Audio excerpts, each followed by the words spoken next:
라오디게아 교회 사제에게 편지하라. 아멘이시요 충성되고 참된 증인이시요 하나님의 창조의 근본이시니가 이르시되 내가 내 행위를 아노니 내가 차지도 아니하고 뜨겁지도 아니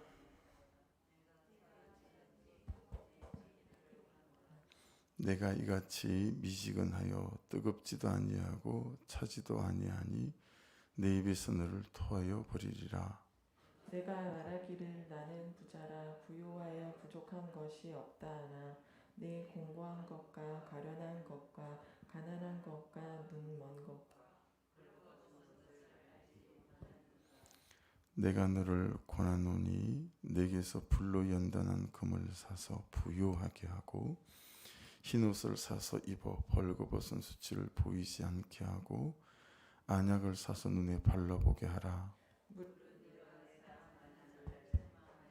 준비하노니 그러므로 내가 열심을 내라 회개하라. 볼지어다 내가 문 밖에 서서 두드리노니 누구든지 내 음성을 듣고 문을 열면 내가 그에게로 들어가 그와 더불어 먹고 그는 나와 더불어 먹으리라. 이기는 그에게는 내가 내 보좌에 함께 앉게 하여 주기를 내가 이기고 아버지 보좌에 함께 앉은 것과 같이 하리라. 귀 있는 자는 성령이 교회들에게 하시는 말씀을 들을지어다. 아멘. 라오디게아 교회 사대 교회와 더불어서 칭찬이 없는 그런 교회이죠. BC 253년이니까 그러니까 주님 오시기 한 250년 전에 셀루쿠스의 왕이었던 안디오쿠스 2세라는 사람에 의해서 만들어진 도시라고 합니다. 도시를 만들고 도시 이름을 그의 아내 이름을 따서 라오디게아 이렇게 이름을 지었다고 해요. 굉장히 부유한 도시로 정평이 나 있는데요. 왜냐하면 우리로 치면 어디라고 말할까요? 모든 교통의 중심지였어요. 여기를 거쳐서 이쪽으로 가야 하고 그래서 사람들의 왕래가 되게 많은 그런 곳이었다고 합니다. 또 로마의 도로도 이쪽으로 또 나 있기도 하고요. 그래서 상업과 행정의 중심지로 알려져 있고요. 그래서 굉장히 많이 부자였던 도시. 그래서 이제 고고학적인 발굴에 의해서 문헌이나 이런 것들을 통해서 이제 우리가 알게 되잖아요.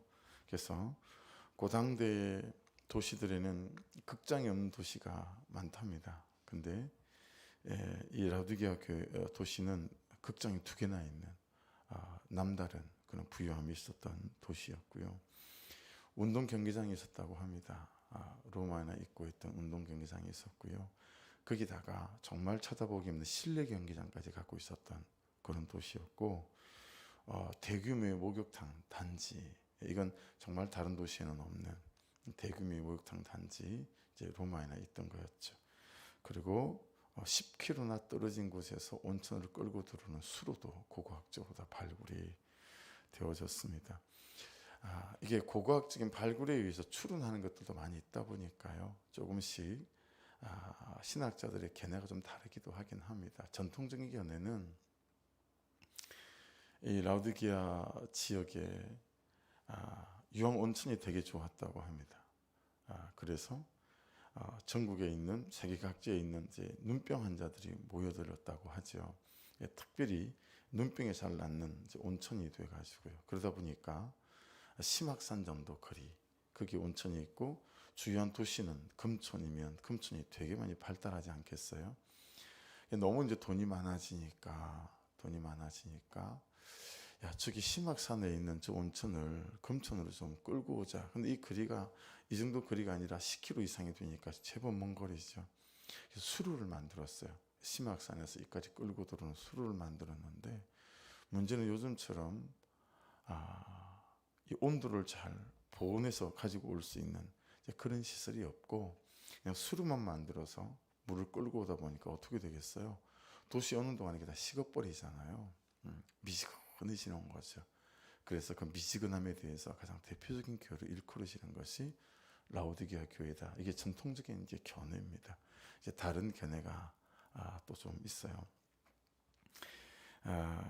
특별히 이제 그러다 보니까 돈이 많으니까 뭘 잘하죠? 좋은 옷을 사 입어야 되잖아요.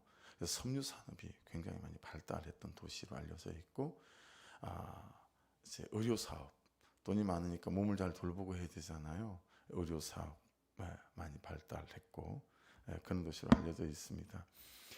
눈병의 필수 치료제가 꼭 꽃 이름 같아요. 프리지아 분말이라고 합니다. 정말 그 꽃 이름인지 제가 확인은 못했어요.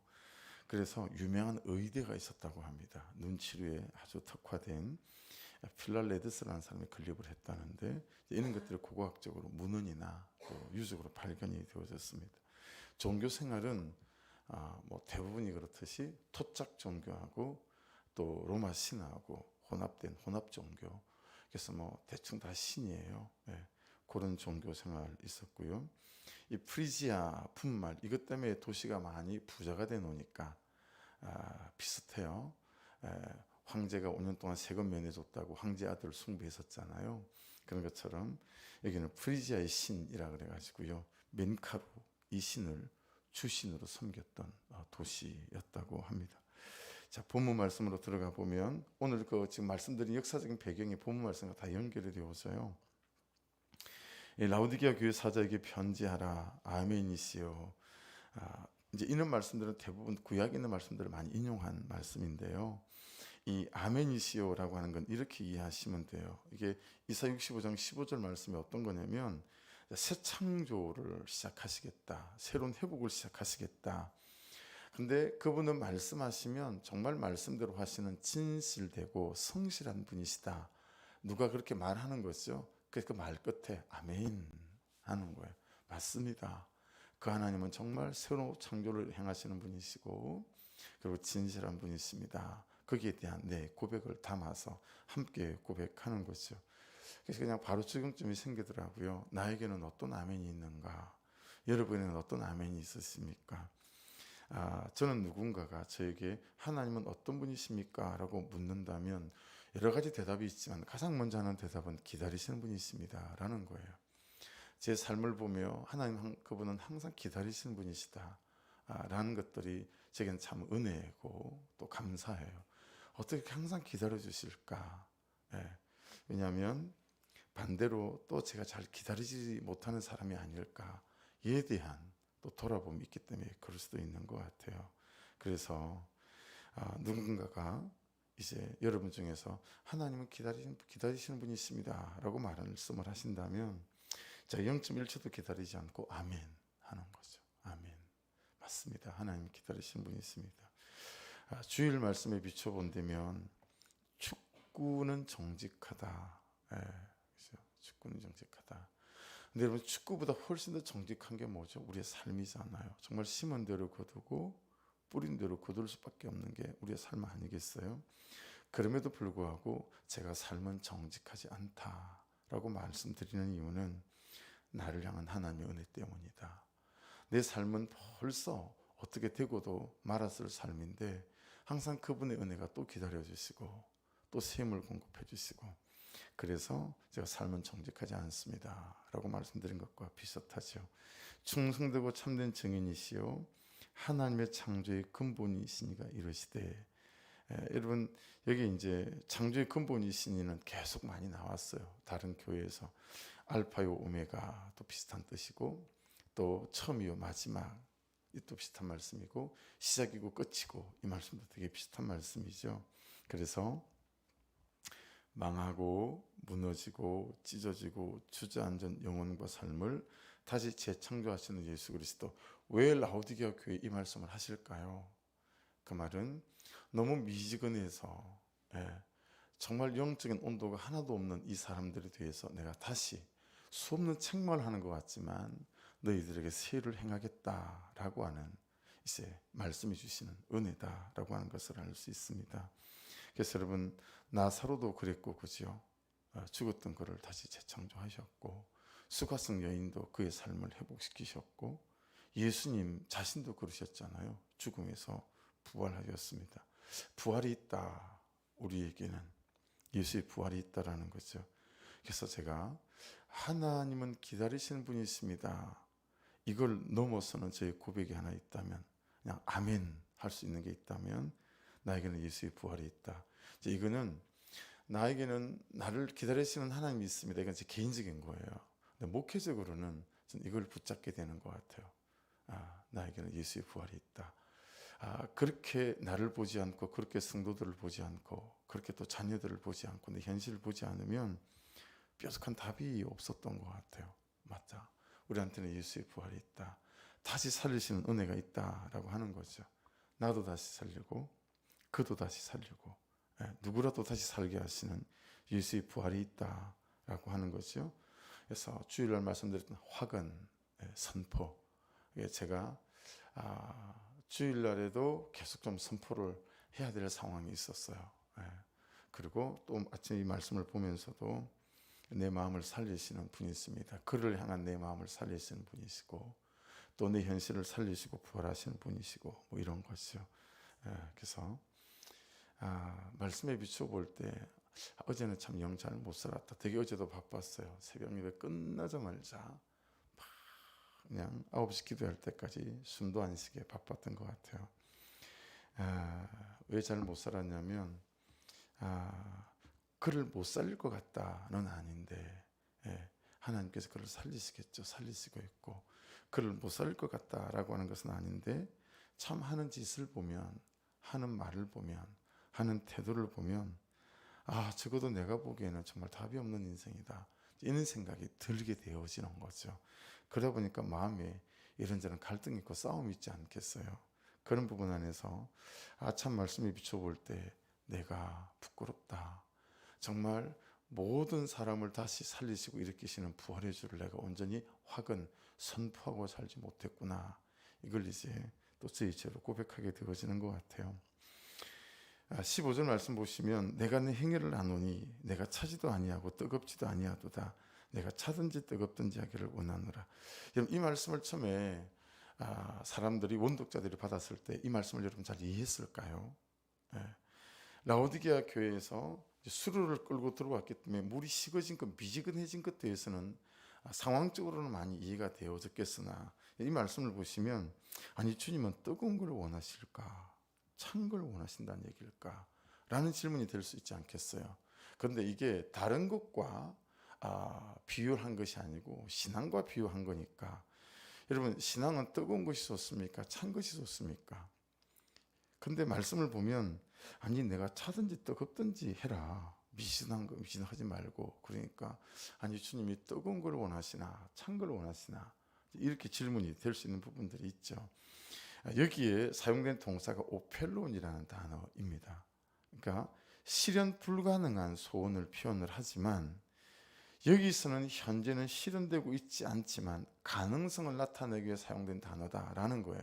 그러니까 이 미지근한 걸 도무지 바꿔놓을 수 있을 만한 실현 불가능해 보인다라고 하는 거죠.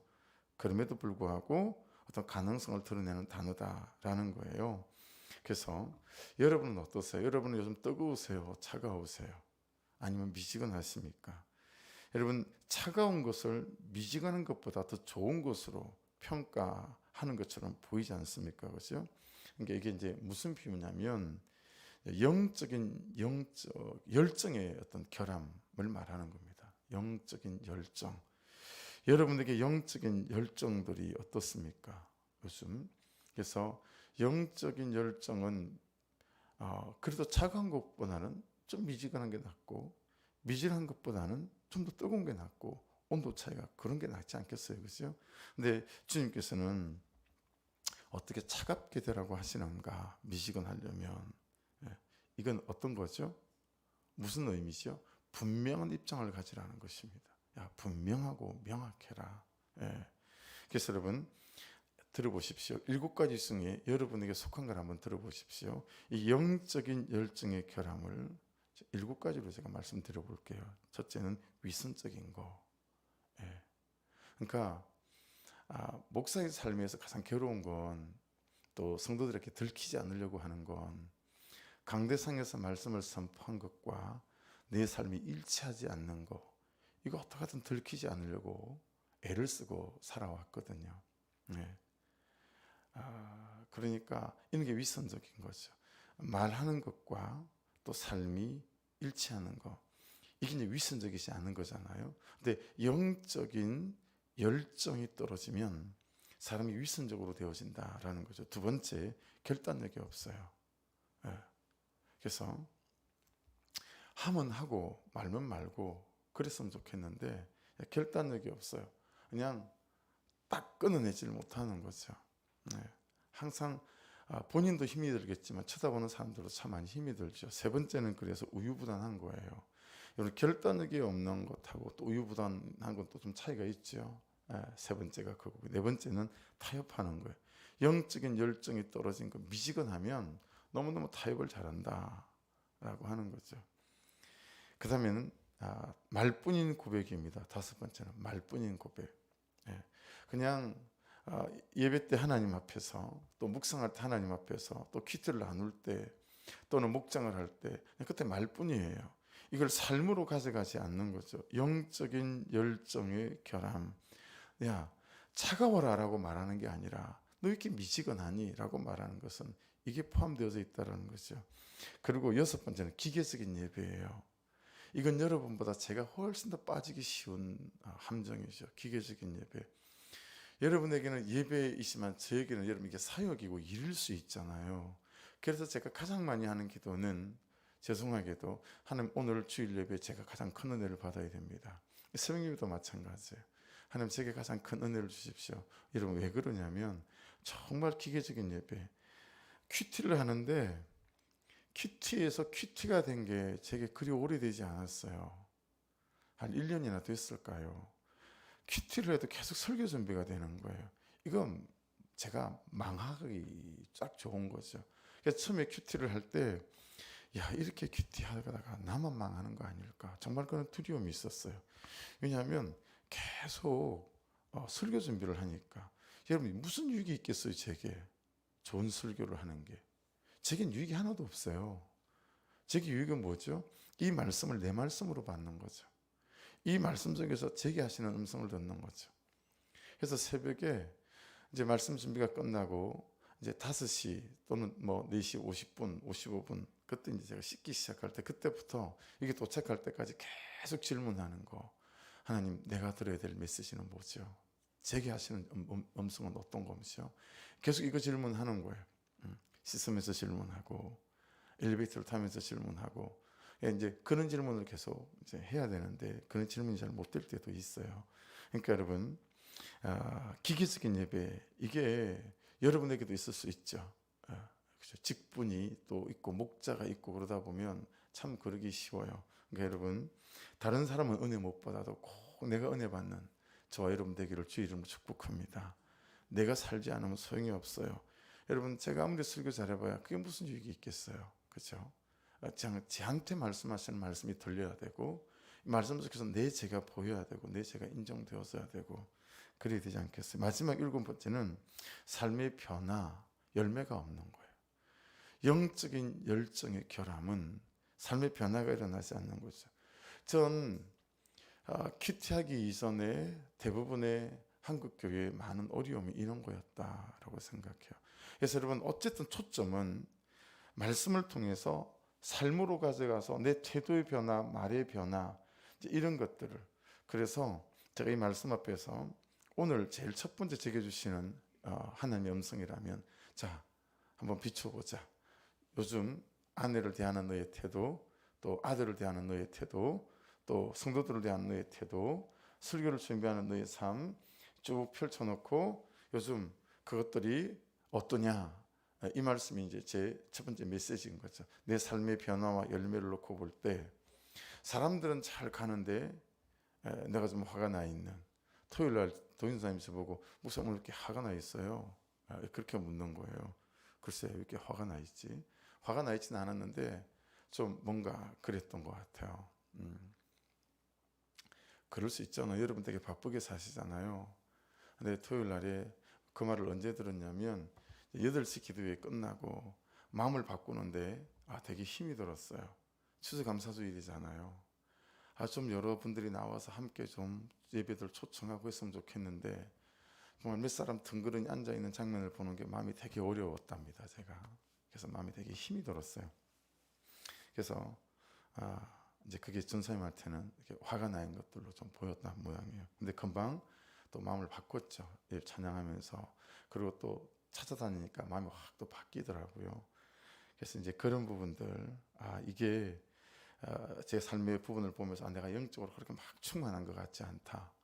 제가 이제 적용을 한 거예요. 또 그렇게 여러분께 고백을 드리는 거고, 굉장히 부끄러운 모습들이 있는 거죠. 조금 더 여러분 설명을 드리면, 이 라오디게아 교회가 우리로 치면 어떻게 할까요? 우리가 라오디게아 교회로 해보십시다. 금천을. 그러면 문산이 히라폴리스라는 도시인데 여기는 굉장히 80도에 가까운 뜨거운 물이 나오는 그런 지역이었다고 해요. 그리고 봉일천쯤으로 잡을까요? 아니면 어디쯤을 잡으면 좋을까요? 그쯤에는 골로새 교회인데, 골로새 교회는 여러분 제주도 가면 그런 데가 있더라고요. 스기포 성결교회 바로 밑에 있었는데 그냥 시내 중심으로 흐르는 그냥 시내가예요.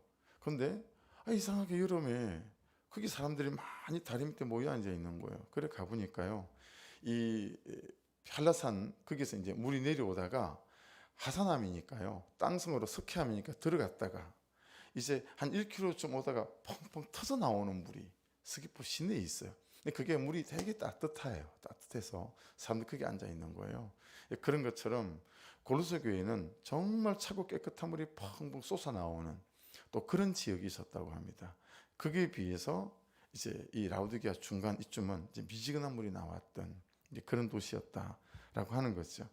근데 이 라오디게아 교회에서 도시에서 어떻게 했냐면, 가장 큰 이제 오늘 말씀에 그전에는 몰랐던 거 큐티하면서 발견하게 된 건 어떤 거냐면, 이 라오디게아 도시 주변에 데니즐리라는 도시가 있었다고 합니다. 데니즐리. 근데 돈도 많고 장사도 잘 되고 사람도 많이 오고 다 좋은데 왜 미지근하게 됐는지 깨닫게 됐어요.